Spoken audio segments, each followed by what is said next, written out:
अब बात आती है गिरनार जी क्षेत्र की।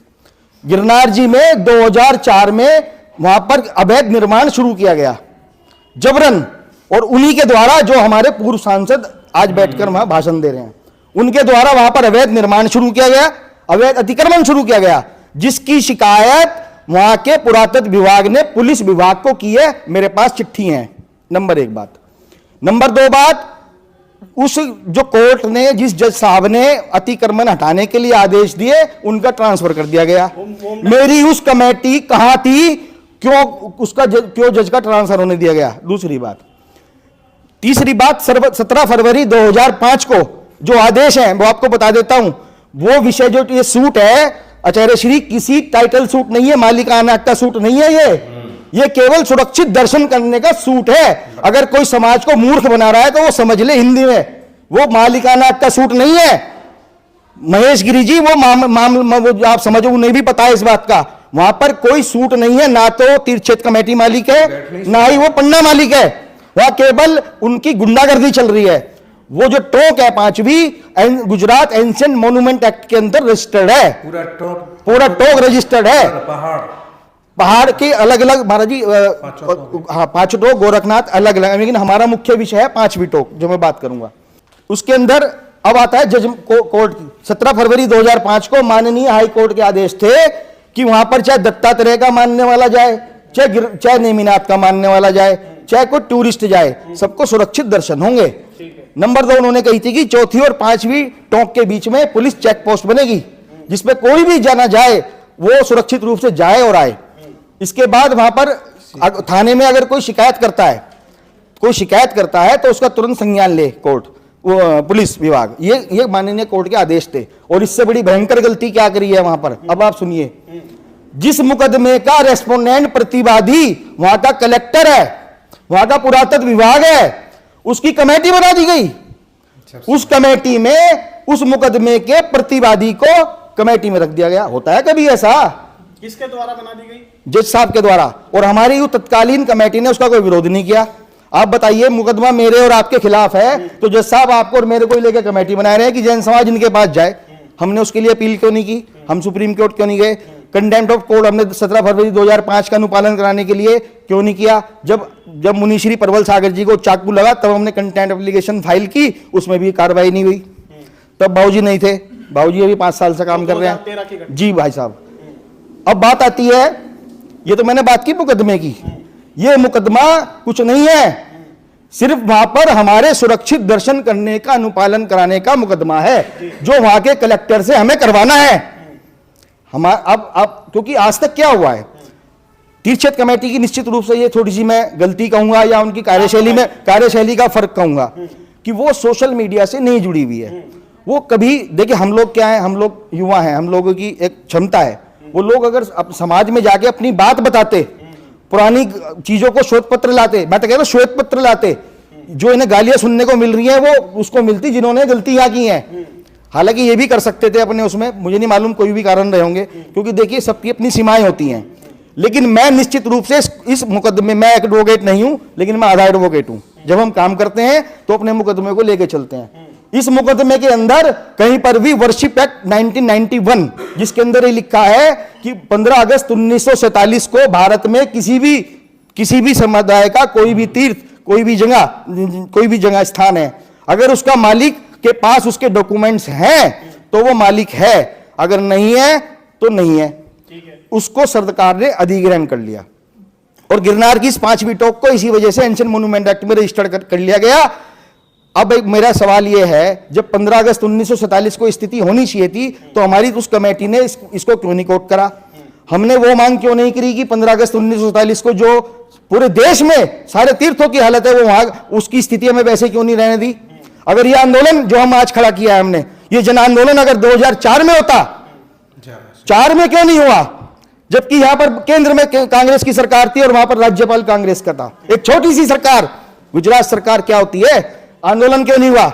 मेरा प्रश्न है उन 2004 की कमेटी से, क्या गए थे वो लोग सारे? मेरा समाज क्यों सोया हुआ था? अगर 2000 से हम लड़ते तो आज तक पता नहीं क्या हो जाता। उनकी जब 19 वर्ष हो गए, अब वो एक आदमी को आदत पड़ गई है खाने की, रहने की, अब वो आदमी एक बैठकर वहां पर राष्ट्रपति से ऊपर जाके बात करता है। और हमारे लोग मीडिया में कहते हैं एफआईआर हो गई साधुओं पे। अरे भाई, ये बुद्धिजीवी वर्ग है, 94% पढ़े लिखे लोग हैं हम लोग, हमारे घर घर में वकील घूमते हैं। अब मैं बात करता हूं, अभी बात करूंगा उसी केस की। उस कोर्ट ने प्रतिवादी को ही कमेटी बना दी, प्रतिवादी को ही कमेटी बना दिया। और मजे की बात है भाई, पुरातत्व विभाग का जो, वो तो गुजरात सरकार का पुरातत्व विभाग है, अगर वो आर्कियोलॉजिकल सर्वे ऑफ इंडिया, भारतीय पुरातत्व सर्वेक्षण के आदमी को लेता, अधिकारी को बनाता कमेटी में, मैं मानता तो जायज था। अगर वो किसी और अफसर को बनाता, रिटायर्ड जज को बनाता, एक उसने स्पोर्ट्स डिपार्टमेंट का ले लिया। क्यों भाई, स्पोर्ट्स डिपार्टमेंट से क्या मतलब है पुरातत्व का, धार्मिक का क्या मतलब है? हमारे लोगों ने विरोध क्यों नहीं किया उसका? भाई ये तो सीधी मतलब एक अनाड़ी आदमी भी समझेगा, जिसके खिलाफ शिकायत कर रहे हो उसी आप कमेटी बना रहे हो, और जिसका कोई आज तक उसने कोई काम नहीं किया। हम कहां सो रहे हैं? अब आप सुनिए, कलेक्टर जूनागढ़ की अभी जो बाबूजी ने घटना बताई है, 30 सितंबर को जो जैन समाज के लोगों ने उनको कलेक्टर ऑफ जूनागढ़ और वहां के एसपी को चिट्ठी दी कि भाई साहब हम 200-250 लोग जाना चाहते हैं, 17 फरवरी 2000 को भी कोर्ट के आदेश है कि सुरक्षित दर्शन करें, और मैं दे सकता हूं ये चिट्ठी। हालांकि उनका कहना यह है इनडायरेक्ट में कलेक्टर का, कि भी पहले दिन शाम को कहा। ये क्या बात हुई? उन्होंने कहा था 1 से 4 के बीच में। 30 तारीख को जब उन्होंने इस बात को चिट्ठी दे दी, 200-250 आदमी आ रहे हैं, तो उस अधिकारी ने वहां पर हमारे लोगों को सुरक्षा क्यों नहीं दी? क्यों नहीं दी? मैंने मांग की है कि उन अफसरों को सस्पेंड किया जाए, उनके खिलाफ कार्रवाई की जाए। अब बात आती है 1 तारीख की। वो तो लिखित रूप में चिट्ठी दी होगी ना? बिल्कुल चिट्ठी है, रिसीप्ट है भाई साहब, रिसीप्ट है हमारे पास। और हमने विश्वविद्यालय संगठन ने जो ज्ञापन दिया है उसमें भी कोर्ट क्या है वो भी बताऊंगा मैं है ना समय 2-3। अब बात आती है 1 तारीख की घटना। 1 तारीख को अगर वो लोग वहां गए, वहां पे उन्होंने जयकारा लगाया, जयकारा लगाने के बाद उनको ये भी जो भी किया गया, चाकू और रोड और तलवार चिमटा दिखाया गया। उसके बाद वो महिला कौन है कौन नहीं है हमें नहीं मालूम है, अभी क्या कॉन्फ्रेंसी है वो तो भगवान जाने, कोर्ट जाने, कचहरी जाने, वो बाद की बात है। अगर उसने वहां उसे खिसका दिया जाली में से, कोई भी महिला जो दिख रही है, मुझे नहीं मालूम कौन है, तो वो तोड़ती नहीं है, वो टूट नहीं जाती है उससे टोक। नंबर 1 बात, मेरे को उस महिला उस सारे लोगों के घुसने से लेकर और निकलने तक की पूरी वीडियो चाहिए। मेरे उस 5वीं टोक में जब वो व्यक्तियों ने प्रवेश किया और जब वो निकले, उसकी मुझे वीडियो क्लिप दिखा दो, क्योंकि वो तो है नहीं, वो तो है नहीं भाई। आपने अपनी मर्जी का ये फायदे का तो ये दिखा दिया, धक्का देते हुए अपनी मर्जी का वो दिखा दिया। भैया पूरी टोक दिखा, पूरा विषय दिखाओ ना। उसके बाद अगर उन्होंने गलती की है, दे मस्ट बी पनिश्ड, वो उनको सजा मिलनी चाहिए। संजय भाई, लेकिन ये बताओ, मैंने भी उनसे ये सवाल किया था महेश गिरी जी से, मैंने कहा भाई आप सीसीटीवी कैमरे क्यों नहीं लगवाते हैं? अब मैं वहीं आ रहा हूँ, पहले तो मुझे पूरा करने दीजिए, क्योंकि बहुत मैं जो बोलूंगा वो गंभीर विषय है, सारी चीज का जवाब दूंगा। महेश गिरी होते कौन है सीसीटीवी कैमरे लगवाने वाले? महेश गिरी कौन है भाई? महेश गिरी कौन है? मेरा प्रश्न है, मैं भी तो मालिक हूं उसका। जितना वो बोलते हैं वो मेहनत है, आज वहां जाके मैं भी मालिक हूं। और मैं आपको एक बात और बता, अभी मैं कुछ बातें और बताऊंगा आपको उसी क्षेत्र से संबंधित, बाबूजी को भी बताऊंगी। 2009 में वहां पर सड़कें बना दी गई अवैध, 2009 में वहां पर सड़क बनाई गई अवैध, जिसके लिए पुलिस कंप्लेंट की गई है। सामान ऊंटों के द्वारा वहां सामान ले जाकर ऊपर पहाड़ पर वो बनाए गए, बिल्डिंग्स बनाई गई। ये शिकायत है पुलिस की, वो उसकी शिकायत है डिपार्टमेंट की, मैं नहीं कह रहा हूं, मेरी बात मत मानना। 2021 में वहां पर पानी का टैंक बनाया गया, जो पूर्व सांसद महेश गिरी के खिलाफ फॉरेस्ट डिपार्टमेंट ने केस रजिस्टर्ड किया है। और एक बात और बता दूं, वो जो पर्वतराज है वो वन्य जीव अभ्यारण्य और वन विभाग के अंतर्गत पंजीकृत है। आप वहां पर कोई निर्माण नहीं कर सकते हो। आप 5वीं टोक आपके बाप की नहीं है, वो 5वीं टोक सरकार की है। और उस टोक पर कोई भी कार्य करने के लिए आपको पहले पुरातत्व विभाग से परमिशन लेनी होगी, और जो आपने ये अवैध अतिक्रमण और अवैध निर्माण किया है उसे तोड़ना होगा। और एक बात अब आता हूं मैं विषय पे। हमारे इस केस में वहां पर जो वर्गीस 1874-75 में गए उसे कोर्ट किया हुआ है, क्योंकि ये टाइटल सूट नहीं है, ये मालिकाना हक का केस नहीं है, कोई गलतफहमी में मत रहना। ये मालिकाना हक का केस नहीं है, केवल अवैध अतिक्रमण, अवैध निर्माण और सुरक्षित पूजा प्रदर्शन का केस है। लेकिन हम उसको 1947 वाले केस को इसमें ला नहीं पाए। अब विषय आता है वहां पर जो हमारे इन्होंने कहा है पुरातत्व की दृष्टि से, महेश गिरी बोलते हैं कि भाई पौराणिक बातें मत करो, पौराणिक बातें मत करो। नहीं करते जी। अब आ जाओ तथ्यों पे, अब आ जाओ गजट पे, अब आ जाओ उस पे पुरातत्व विभाग पे। जिसकी रिपोर्ट्स को माननीय सुप्रीम कोर्ट ने अयोध्या केस में सर्वोपरि माना है। मेरी बात को समझ लेना। उस पुरातत्व विभाग की सारी रिपोर्ट्स को माननीय सुप्रीम कोर्ट ने सर्वोपरि मानकर अयोध्या केस का हल किया है। अब मैं जैन समाज की बात पे आता हूं। 1874-75 में जेम्स वर्गीस, जो ब्रिटिश इतिहासकार है, उस पर्वत पे जाते हैं, उस टॉक पर जाते हैं। वहां पर उन्होंने लिखा है अपनी टॉक पे, यहां नेमिनाथ के चरण है। अगर वो नेमिनाथ नहीं लिखते, हम नहीं कहते। उन्होंने लिखा है नेमिनाथ के चरण है। यहां एक क्षत्रिय ओपन चैम्बर है, यहां पर एक घंटा लटका है और एक दिगंबर साधु बैठे हैं। अब आपने, हमारे जो वकील साहब हैं, वो हमें रास्ता बताते हैं कि जी वो तो दिगंबर उसके हो सकते हैं। भाई ये नेमिनाथ किसके हो सकते हैं? हम वो क्यों सोचते हैं जो महेशगिरी सोचता है? भैया हम महेशगिरी हैं या हम संजय जैन है या हम जैन समाज हैं? वो व्यक्ति वहां बैठ के जो बात कर रहा है, इसके नाम अफेयर कर दूंगा, इसका नाम, ये क्या बात हुई? भाई तथ्यों में बात करना। अब 5वीं टोक की बात आती है मेरे पास, और बाबूजी को पता है, ऐसे 15 से 20 शिलालेख हैं हमारे पास जो उस पर्वतराज को उज्जैंत और रेवतगिरी के नाम से संबोधित करके, आज से 1000 वर्ष पूरे प्राचीन शिलालेख हैं हमारे पास, जो किसी माई के लाल के पास नहीं है। किसी अन्य धर्म का वहां पर कोई भी शिलालेख नहीं है। हमारे वहां मन, चाहे वो श्वेतांबर समाज की हो चाहे दिगंबर समाज की हो, विषय वो नहीं है। वहां पर पर्वतराज पर जो प्राचीन मंदिर है, प्रतिमाएं हैं, और या हाथी पगला जाने पर जो पिलर्स पे दिगंबर मूर्तियां उत्कीर्ण है पाषाण में, 12वीं शताब्दी। जी भाई साहब, 11वीं 12वीं शताब्दी 14वीं शताब्दी, उसमें रेवतगिरी महास्थाने और उज्जैन के नाम से वहां पर इसको लिखा है। एक पुरातत्व विभाग ने बहुत अच्छा काम किया। पुरातत्व विभाग ने लिखा है आई गिरनार, उसने गिरनार को कोट किया है जैन शास्त्रों के अनुसार। आप समझना, जिसको कोई कोर्ट डिनाई नहीं कर सकती। आप कहते हो तुम्हारे पास क्या है? अरे हमारे पास ये है कि वहां पर आज से 1874 में वर्गीस ने जाकर देखा है। तू दिखाना क्या लिखा है।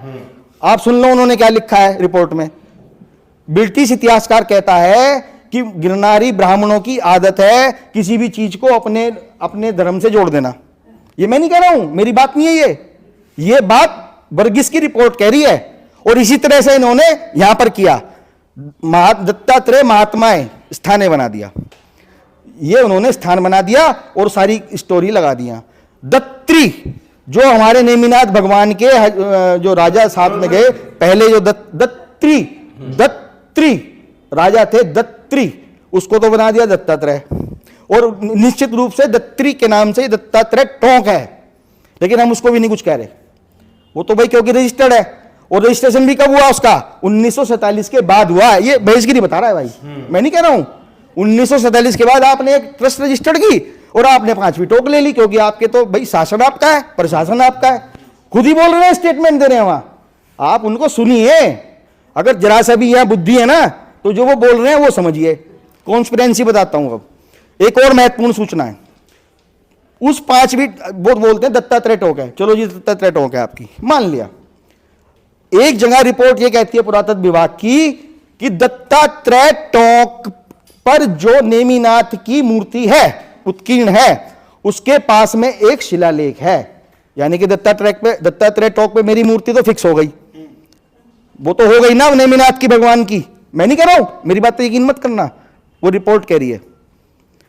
अब तुम कहते हो कि जी हमारी तो दत्तात्रेय टोक हमारी है, तुम्हारी नहीं है, वो कोई और होगी। अरे भाई, जिस दत्तात्रेय की तू बात कर रहा है उस पर तो हमारे नेमिनाथ भगवान की प्रतिमा उत्कीर्ण है, और संजय जैन मर जाएगा उसके दर्शन तो लेकर रहेगा, क्योंकि ये मेरे राइट्स हैं। बाबूजी भी इस बात से निर्णय नहीं कर सकते। अगर वहां पर नेमिनाथ अगर रिपोर्ट कहती है, जो उन्होंने छुपा दी है, हम छुपाने नहीं देंगे। अब छुपाने नहीं देंगे कोई भी चीज, छुपा रखी है। बिल्कुल, घिस भी दी होगी तो कोई फर्क नहीं है। 18 में हम गए थे जी, तो हमने दर्शन किए थे जी। तो उस दर्शन करने में भी थोड़ा सा नानुकुर कर रहे थे, फिर भी दर्शन करके हम, वो चांस की बात है आचार्य श्री, लेकिन अब बहुत बुरी स्थिति है। अब बात आती है, महेशगिरी की बात करूंगा मैं, और आचार्य श्री के, मुनि श्री के चाकू की बात करूंगा। आप एक प्रेस कॉन्फ्रेंस करते हैं, उस प्रेस कॉन्फ्रेंस का उद्देश्य है जैन समाज को बदनाम करना, दिगंबर शुदांबर के नाम पर लड़ाना, अन्य धर्मों के सामने जैन समाज को खड़ा करना, वैष्णव समाज के सामने जैन समाज को खड़ा करना। ये उनके उस 7 अक्टूबर और 28 अक्टूबर की कहानी है। और मैं यहाँ एक चीज भूल गया, जब 1 तारीख को जो हमारे लोग गए थे उस पर्वत पर, उनके साथ में जो दुर्व्यवहार किया गया, उन्होंने 5 अक्टूबर को वो शिकायत भेजी है, एसपी जूनागढ़ को भेजी है। आज तक उस पर केस रजिस्टर्ड नहीं हुआ। क्यों भाई, क्यों नहीं हुआ, क्यों नहीं हुआ भाई? चलिए, अब मैं बात कर रहा था महेश गिरी की प्रेस कॉन्फ्रेंस की। आपने ये बोला कि हमारा एक जो नागा साधु है उसका अगर सर भी कट जाएगा तो वो धड़ से ऊपर सफाया करता जाएगा, उसने ये शब्द बोले। लेकिन भाई मेरा प्रश्न ये है कि जो आपने बोर्ड लगाया है वो दिगंबर जैन समाज के विरोध में लगाया है। अगर हम इस बात को ऐसे कोट करते कि भाई पहले तो ये बता, जब तू दिगंबर जैन समाज के विरोध में ये सभा कर रहा है तो तेरे नागा साधु का सर कौन कलम करेगा? भाई जैनी तो ये काम नहीं करते, हम तो नहीं करते, हम तो उन्हें नमस्कार करते हैं। साधु कोई भी हो, अगर साधु वाले गुण उसमें है तो हम नमस्कार करते हैं, किसी भी धर्म का हो।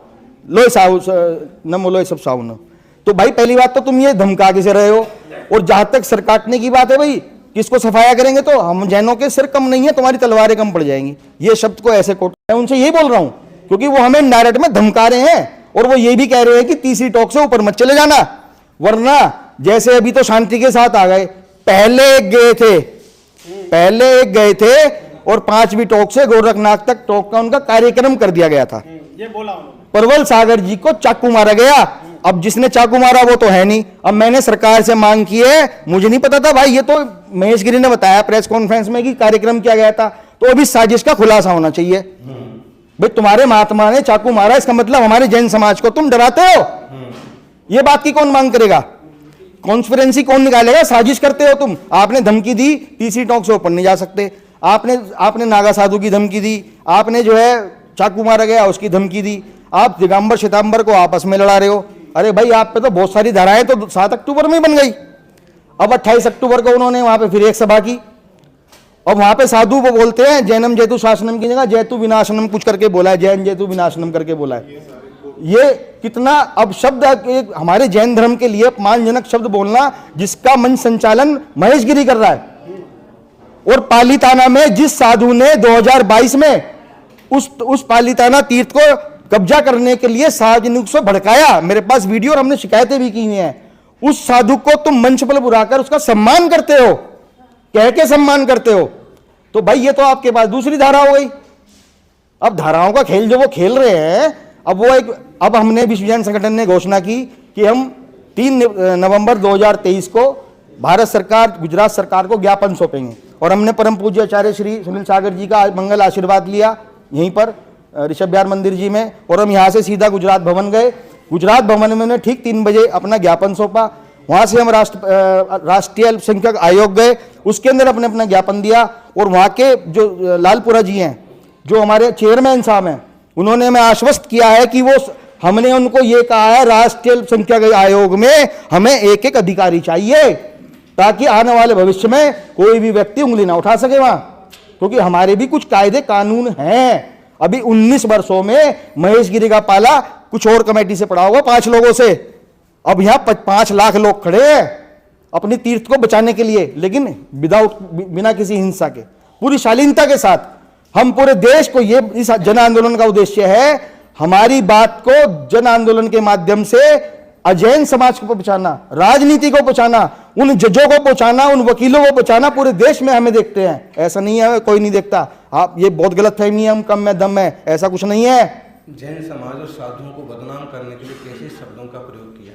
वो अब शब्द, अरे उसके तो धाराएं उसे इतनी पड़ेंगी धाराएं। अब उसने क्या किया? जैन समाज कहीं ना कहीं डब्बू समाज के नाम से फेमस है कि जैनी है, मैं वीडियो डालूंगा तो डर जाएंगे, और डर भी गए। क्योंकि हमारे व्हाट्सएप ग्रुपों के आचार्य श्री स्क्रीनशॉट वो अपनी साइटों पे लगाते हैं, हम जो लिखते हैं वहां लगाते हैं, क्योंकि हमारी सारी चीज तो व्हाट्सएप में हल हो जाती है। हमारे सारे गिरना एविडेंस की पूरी फाइल व्हाट्सएप ग्रुप पे है, कोई भी देख लो, जो चाहे देख लो। आचार्य श्री सारे डॉक्यूमेंट्स हमारे ऑनलाइन है, ये जरूरत नहीं है महेश गिरी को दिखाने की, वो तो उसके पास पहुंच चुके होंगे सारे। तो वो बात करते हैं एविडेंसेस की। ये कोई खेल नहीं हो रहा है कि संजय जैन अपने घर की रजिस्ट्री लाके दिखा दे और मामचंद अपने घर की रजिस्ट्री लाके दिखा देगा कमरे में बैठ के। ये समाज का विषय है, तीर्थ का विषय है, ये कागज लाके। अरे जब तेरे पास मालिकाना का केस ही नहीं है भाई, तू कौन सा कागज देखने की मांग कर रहा है और कौन से FIR करा रहा है? अरे कराना, मेरे भी नाम है उसके अंदर, कराना FIR। अरे तू करा तो सही भाई, उसमें क्या बात है, लड़ेंगे कोर्ट में। और तेने जो किया है वो हमें पता है, हमने अपनी मांग की, हम भी मांग करेंगे, हम भी FIR करेंगे, 1 लाख FIR करा देंगे, क्या दिक्कत है। तो भैया मैं इस चैनल के माध्यम से अपने समाज को ये निवेदन करना चाहूंगा, पहली बात तो FIR हो गई, ये कोई शब्द नहीं होता है। अभी उसने पुलिस शिकायत दी है, इतने सारे लोगों के खिलाफ FIR करना, कोर्ट से जाना बहुत लंबा प्रोसीजर होता है, और कोर्ट कचहरी हमें भी पता है। वो तो आचार्य श्री जैन समाज, देखो ये पॉलिसी होती है, जब हम गेम खेलते हैं, जब हम ये केस लड़ते हैं, इस तरह के मुद्दे उठते हैं, तो ये वादी प्रतिवादी का खेल होता है। अब जो इस खेल को समझ ले उसके लिए खेल है, जो नहीं समझे अरे आचार्य ऐसा हो गया, ऐसा हो गया, वैसा हो गया। अब कल को तो आचार्य श्री के पास मैंने आके बता दिया, इन्होंने बोल दिया। भाई ये कोई हमारे साधु जो है बाजार में जाके अखबार थोड़ी पढ़ते हैं, तो किसने आके बताया, इन्होंने बता दिया, बात खत्म हो गई। लेकिन किस कंटेक्स्ट में बोला वो तो देखना पड़ेगा ना हमें। तो महेश गिरी की मैं सारी बात का खंडन करता हूं, और जिस प्रकार से कल घटनाक्रम हुआ, ये कोई ऐसा प्री प्लान घटनाक्रम नहीं है, ये सारा देखा जा रहा है। जैन समाज हल्के से मत लेना, अब गलत फहमी मत लेना, जैन समाज को हल्के से ले रहा है। अब सरकार को पता है क्या होने वाला है। 17 दिसंबर को जन आंदोलन की जो शुरुआत हमने कही है, उस समय लोकसभा राज्यसभा चल रही है वहां पर, और मैं कम से कम 20 सांसदों से बात कर चुका हूं, जो विश्व जैन संगठन की आवाज पर हमारी बात को उस लोकसभा के अंदर रखेगा। क्यों रखेगा? क्योंकि हमारे पास प्रमाण है, हम जैन हैं। अरे हम जैन हैं, ये शब्द ही बहुत बड़ी बात है, जिम्मेदार है, जैन है, जिम्मेदार हैं। और बात अभी चल रही थी 1000 की, 10,000 की, ये कोई बात नहीं होती है। अगर मैं अपना घर बंद कर जाऊं तो क्या मेरा घर, तो आप ताला खोल के मेरे घर को घुस जाओगे? उसके लिए संख्या चाहिए, ऐसे नहीं होता है। एक व्यक्ति का भी अगर मंदिर है तो वो मंदिर है। अब एक बात और महाराज जी 2 मिनट और ले लूं। अगर हम क्लेम की बात करेंगे, मेरे पास इस बात के प्रमाण है, हनुमानगढ़ी अयोध्या के अंदर 4th सेंचुरी BC 2400 साल प्राचीन जैन केवली की मूर्ति निकली हुई है, बीबी लाल ने निकाली थी। मैं मांग करूंगा अभी हनुमानगढ़ी के अंदर मंदिर बनाऊंगा मैं। मेरे पास कृष्ण जन्मभूमि से मूर्ति मिली थी, जैन प्रतिमा मिली थी, मेरे पास प्रमाण है, मैं वहां भी बनाऊंगा। मेरे पास यह भी प्रमाण है, आगरा किले के गेट पर 10वीं सदी की भगवान मुनि सूरतदास भगवान की और जैन मंदिर के पिलर मिले थे। मैं तो लाल किला भी तोड़वाऊंगा, करना ही पड़ेगा कुछ। भाई अब तो मांग है भाई। देखो जब अब बात चली है तो दूर तक जाएगी ना। अब हम बात करेंगे शिखर जी, गिरनार जी, पावागढ़ के उस गुफाओं में, जो आज भारत की जैन धर्म की सबसे प्राचीनतम गुफाएं हैं, जिनके अंदर तीर्थंकर डिपिक्टेड है। आपने वहां पर उनको धोती पहना दी, उनको सिंदूर लगा दिया आपने मूर्तियों को। क्यों भाई? खंडगिरी उदयगिरी की बात कर रहा हूं मैं, आचार्य श्री की जानकारी में है। 2200 साल प्राचीन प्रतिमाओं को 2012 में मेरे पास आदेश हैं, पुरातत्व विभाग के भी आदेश हैं और मेरे पास कोर्ट के भी आदेश हैं कि उसको हटाया जाए। और मेरे पास 2009 में RTI में साफ तौर पर लिखा है जैन समाज से बिलोंग करती हैं। और अब बात करूंगा तो मैं आऊंगा ग्वालियर, ज्योतिराजे सिंधिया के जो खेल का मैदान है उसके अंदर आचार्य श्री 8वीं सदी का वर्धमान मंदिर उन्होंने कैद किया हुआ है। हाँ। और मेरे पास पूरी कार्रवाई है और वहां से 6 प्रतिमाएं प्राप्त हुई थी। अब मैं उस पर भी दावा करूंगा। देखिए हम सैद्धांतिक बात करेंगे, पौराणिक बात, मैं सिद्धांतों की बात, मैं अभी अपने शास्त्रों को अलग रख रहा हूं, तू भी मत रख, मैं भी एक तरफ रख रहा हूं। अब मुझे तू इस गिरनार पर्वत पर एक भी शिलालेख ऐसा दिखा दे जो तेरे धर्म के किसी भगवान से संबंधित हो, वरना हम दिखाते हैं। संजय भाई इसमें मैं आपसे एक सवाल जरूर करना बिल्कुल संजय भाई, मेरा आपसे सवाल है, चलिए ये तो सारी बातें हो गई, लेकिन जैसे राम मंदिर का फैसला हुआ था, वहां पर बाबरी मस्जिद तोड़ दी, राम मंदिर है और पुरातत्व विभाग का वहां पर सबसे बड़ा रोल था जी। तो यहाँ पर अगर फैसला ही निकालना है और समाधान निकालना है तो अभी भी ऐसे बहुत सारे अंश मिल जाएंगे जो पुरातत्व विभाग ये साबित कर दे कि ये जैन तीर्थ क्षेत्र है, फिर उसमें आपत्ति क्या है? भैया ये मैंने आपको अभी जो अभी सारे उदाहरण छोड़िए जी, सारे उदाहरण साइड करिए आप। मैंने आपको 2 मात्र उदाहरण दिए हैं जिसके अंदर जेम्स वर्गीस ब्रिटिश इतिहासकार की रिपोर्ट है जो कहती है नेमिनाथ के चरण है। हाँ एक चीज और बताना भूल गया, मेरे पास 2 ऐसे फोटोग्राफ्स भी मिले हैं मुझे जो ब्रिटिश लाइब्रेरी के द्वारा पब्लिश्ड हैं, जिसके अंदर 1880 और 1902 में किसी आचार्य श्री किसी फोटोग्राफर ने फोटो खींचे हैं जिसमें पूरा पर्वत का है और ऊपर वो छतरी दिखाई दे रही है। छतरी तो 1964 और जैन छतरी के लिए महेश गिरी ने भी कहा है कि इस निर्माण से पहले वहां छतरी थी, पर ये नहीं बताया भाई वो किसकी थी, उसका मेंटेन कौन करता था, उसकी रिपेयरिंग कौन करता था। नहीं भैया वो आदमी बहुत शातिर है, वो एक राजनीतिक है उसको अगर हम उसको सर्वोपरि मानकर उसी को जज सुप्रीम कोर्ट मानकर चर्चा करेंगे, उसके लिए टाइम खराब करेंगे, तो भैया कुछ नहीं है। उसको हवा मत बनाओ, वो एक कुछ भी नहीं है उसके पास। वो संजय जैन नहीं है, 1 लाख संजय जैन और यहाँ एडवोकेट्स बैठे हैं, बड़े बड़े एडवोकेट्स हैं हमारे जैन समाज में, उसकी हर बात का काउंटर है हमारे पास। लेकिन हम सोशल मीडिया में वो पब्लिश नहीं करेंगे और उसको वक्त आने पर बताएंगे कि जैन समाज किसे कहते हैं। अभी इन्होंने जैन समाज देखा ही कहां है? अभी तो उन्होंने देखे 5 आदमी देखे कमेटी के, वो भी डरपोक देखे हैं वहां। अब बात करोगे तो वो डरते हैं। अरे कानून कचहरी कोई तो चीज होती होगी, अरे मारो यार, हम तो कह रहे पिटने को तैयार है, पर वहां सीसीटीवी कैमरे लगा दो। तो वही तो मैं आपसे नेमी जयकारा लगाएंगे, लाठी डंडे खाएंगे, नेमीनाथ का जयकारा लगवाएंगे, बस तुम वहां सीसीटीवी कैमरे लगा दो। इन्होंने क्यों नहीं मांग की भाई? हमारी कमेटी ने कोर्ट के अंदर क्यों एप्लीकेशन नहीं लगाई कि यहां पर 24 घंटे सीसीटीवी कैमरों की व्यवस्था हो? जबकि हमारे तत्कालीन गृह मंत्री ने आचार्य मेरुभूषण जी को लाल मंदिर में आश्वस्त किया था 2006 में 12 अक्टूबर को। क्यों भाई, उसका क्या हुआ? किसकी गलती है वो? हमने अब मैं बिल्कुल लास्ट अंतिम कर रहा हूं। विश्व जैन संगठन के द्वारा 3 नवंबर 2023 को भारत सरकार और गुजरात सरकार से क्या, 3 नवंबर को हमने जो ज्ञापन दिया है, मेमोरेंडम दिया है, हमने क्या मांग की है, मैं बहुत संक्षिप्त में बता रहा हूं क्योंकि उनका केस अपनी जगह है। हमने मांग की है कि वहां पर जो 15 अगस्त 1947 को जो पूरे गिरनार पर्वत पर और जो 5वीं टोक पर स्थिति थी उसको आप बहाल करिए, क्योंकि ये तो सुप्रीम कोर्ट भी मना नहीं कर सकती है। आप वन्य जीव अभयारण्य के अंदर कोई चीज नहीं बना सकते, ना पुरातत्व विभाग के रजिस्टर के अंदर बना सकते हो, ना आपने वहां नक्शा पास कराया है। और वो आपने अभी जिक्र किया ही था कि ये रिपोर्ट कहती है कि वो जो ऊपर जो बेस था 5वीं टोक पर वो 10 फुट से कम था। ये मैं नहीं कह रहा हूं, ब्रिटिश में आने वाले लोग कह रहे हैं। दूसरी मांग हमने की है, वहां पर जितना भी एनक्रोचमेंट है पुरातत्व विभाग के अंदर और उसके अंदर जो भी रजिस्टर्ड है वो सब कार्रवाई की जाए। जिन इन अवैध अतिक्रमण और अवैध निर्माण करवाने वाले 2004 से आज तक जितने भी अधिकारी रहे हैं, चाहे वो पुरातत्व विभाग के हों, चाहे वो एडमिनिस्ट्रेशन के हों, चाहे वो वन्यजीव अभयारण्य के हों, चाहे वो फॉरेस्ट डिपार्टमेंट के हों, सबके ऊपर सख्त कानूनी कार्रवाई की जाए। क्योंकि एक मुकदमा महेशगिरी पे दर्ज है 2021 में और एक मुकदमा 2009 में दर्ज है। और एक बात और, फरवरी 2022 में हमारे समाज की मधु जैन है कोई लेडी, उन्होंने एक शिकायत दर्ज कराई थी आचार्य श्री केंद्रीय वन मंत्रालय में, क्योंकि भारत के जितने पर्वत हैं वो केंद्रीय वन मंत्रालय के अंतर्गत आते हैं। उस वन मंत्रालय ने इलीगल एनक्रोचमेंट अवैध अतिक्रमण के लिए नोटिस जारी किए हुए हैं। गुजरात सरकार को पालन कौन कराएगा? उसका पालन कराया जाए। 2021 का जो मुकदमा दर्ज है फॉरेस्ट डिपार्टमेंट का महेशगिरी के ऊपर, उस पर कार्रवाई की जाए। 2009 में जो अवैध सड़क बनाई गई उसको तुड़वाया जाए। और मैंने बताया अफसरों की बात। इसके बाद हमने मांग की है कि 30 सितंबर को जब हमारे लोगों ने वहां पर एप्लीकेशन दी तो उस पर जो है क्यों कार्रवाई नहीं की गई, दोषी अफसरों पर कार्रवाई की जाए।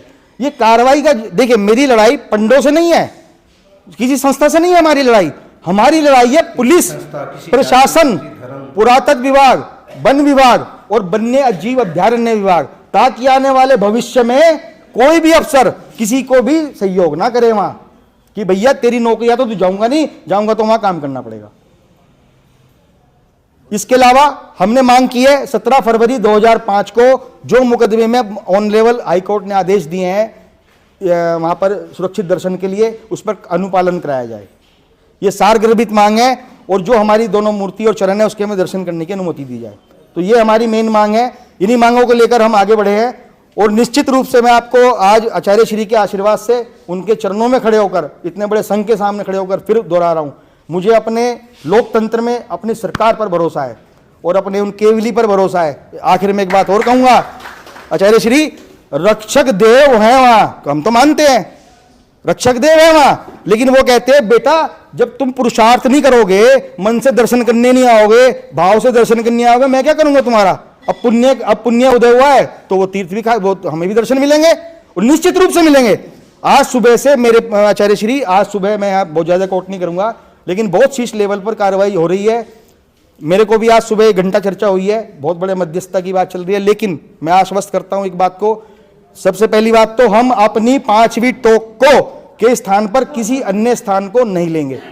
हमारा वो स्थान नेमिनाथ के जो चरण है वही चाहिए हमें, वही दर्शन करेंगे हम उसके, हम कोई जगह नहीं लेंगे, चाहे 5 वर्ष लगे चाहे 5 लाख वर्ष लगे।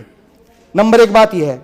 और नंबर 2 बात यह है कि हमें कोई भी कार्रवाई, जो भी कार्रवाई होगी वो कार्रवाई हमें लिखित में चाहिए, आश्वासन नहीं चाहिए, सुरक्षित दर्शन चाहिए। बाकी जैसा हमारे आचार्य भगवंतों का आशीर्वाद होगा